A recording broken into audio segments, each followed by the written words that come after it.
Our emphasis is in working in all aspects related to drylands, especially non-tropical dryland areas in the developing world.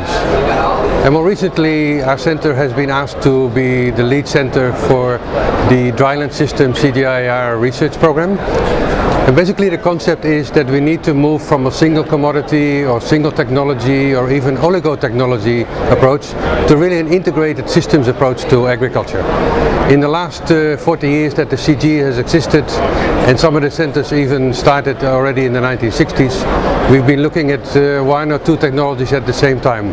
But if you're a farmer, then you may be growing crops, you'll have some trees, you'll have issues related to the RED meetings, which behind me will soon be starting.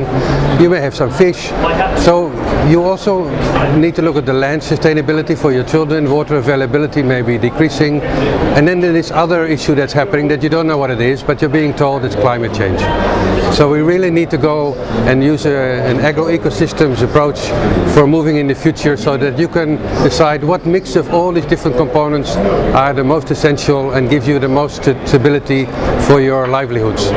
And this does not only involve your own community or your own farm, it also involves being linked to markets, adding value, because in the end, whether women or men are running the farm or the agro-pastoralist operation, they are into a business which is around livelihoods. So we're looking at options to become much more efficient, to develop technologies that are simple and can be adopted and will allow people also to free up their time. We see a lot of people and that are spending so much of their time in agriculture, they don't really fulfill their full potential. They could be pianists, they could be taxi drivers, they could be dental doctors, they can be in any kind of area, but they just don't have the opportunity because so much of their time goes into agricultural production just for their family. Recently an article was published which had an interesting title, and it said, "Who feeds the world?" And it said, girls.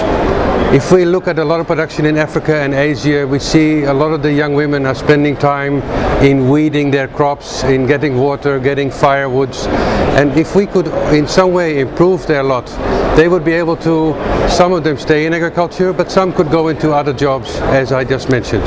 So the gender perspective and the youth perspective is becoming much more important in all of our research agenda.